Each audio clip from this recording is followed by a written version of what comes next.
Everybody knows where it could go. It's probably up to Union Station, obviously. We're running one down to USC, down Fig would be a great line. Getting one over to the Arts District. If we ever do anything with clean tech, you would have a lot of businesses and things that could be over there. You could get one over to, you know, Central City or something like that. So there's a lot of different potential lines that are like that, and I think that we know that, and we want to look at those. But I think we just have to focus right now on let's getting going now. Craig? Yes. Do you have any maps published or printed? They're online. Go LAstreetcar.org. There's a routes and alignments page, or planning design, something like that. They're on there.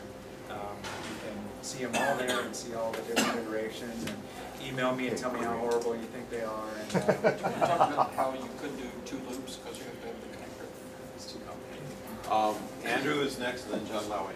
There's a company, I think it's Bombardier, that's promoting a streetcar technology which doesn't require overhead wires, some kind of an induction. Is that a possibility? I know it's early stage. Very excited about that.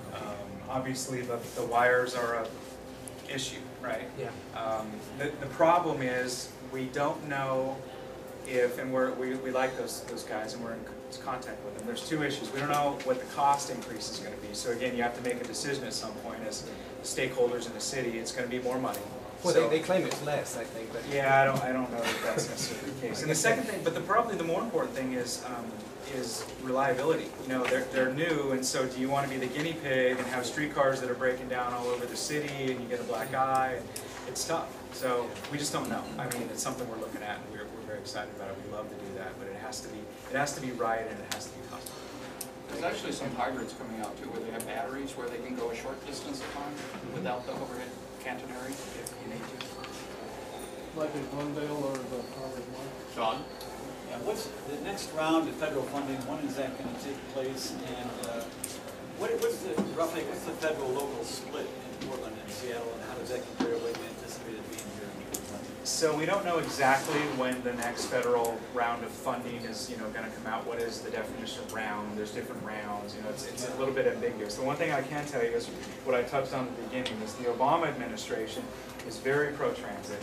They're also very pro this livability concept, and they recognize that the way they funded transit projects in the past was only and strictly on cost effectiveness, which is really how quickly you move the most amount of people, and that doesn't necessarily, there is a place for that in certain types of transit, but it doesn't necessarily should be the only way that you judge or the merits of a transportation system.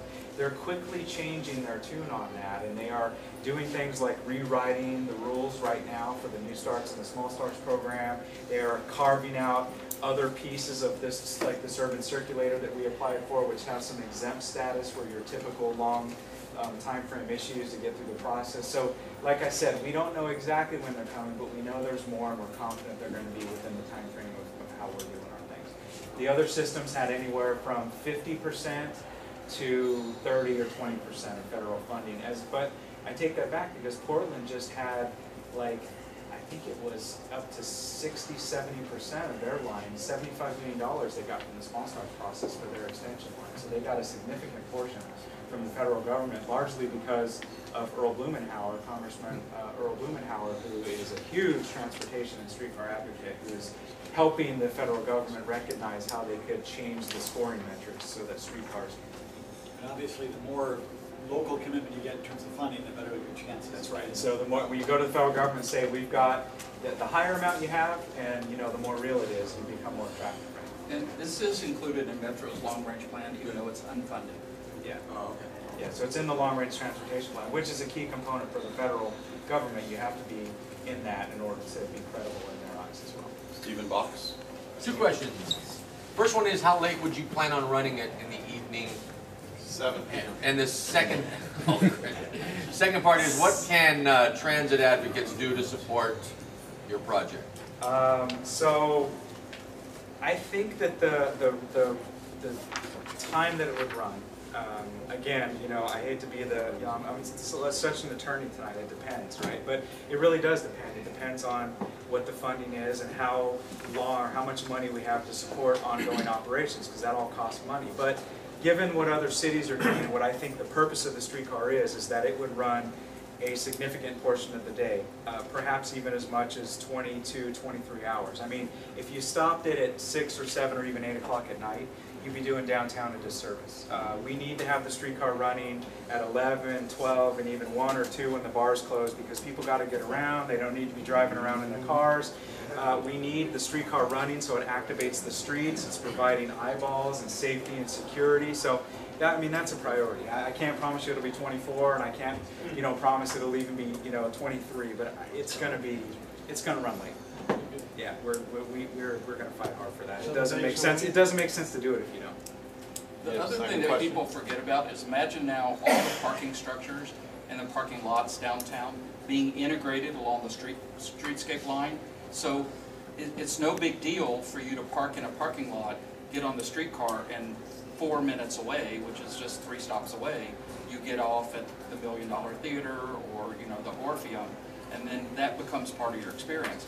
People think nothing about going to Old Town Pasadena or 3rd Street Promenade, parking remotely and then wandering 10 blocks, and that's part of your evening. Yet if you said come downtown and park 10 blocks away, they'd look at you as crazy. But if that becomes part of your experience of wandering through a clean, safe neighborhood, it becomes a plus. The second part is, you know, how do you get involved? How do you advocate? Well, the first easiest one is just get a hold of us at LA Streetcar. We're happy to, you know, go to the website and, you know, go to Facebook, join our Facebook page, you know, join our Twitter feeds, all that stuff, and just become a fan, become involved, you know, get on our email distribution list, and, you know, become an advocate for us. I think participating in groups like you are, and certainly we're getting a lot more tied in with Bart and his group, I think that we're going to need that. It may not be right now today, but very soon. You know, if it's coming to the fundraiser and supporting that way, if it's providing, you know, assistance, we're happy to take volunteers for whatever it is. But there'll be a time very soon when we'll have more public outreach events. We'll be looking for comments from, you know, the riders and the stakeholders and just anybody interested. So just contact us or get involved with any of our kind of sister agencies is the best way. Any more questions? Do we have a closing question? Justin, Jennifer? Here, I'll ask one final Question. question. It's not a question, it's $20. All right, here, we talked about hours. How about is it going to be 7 days a week? Yes. Beautiful. Very good. You get a prize. All right. Thank you all.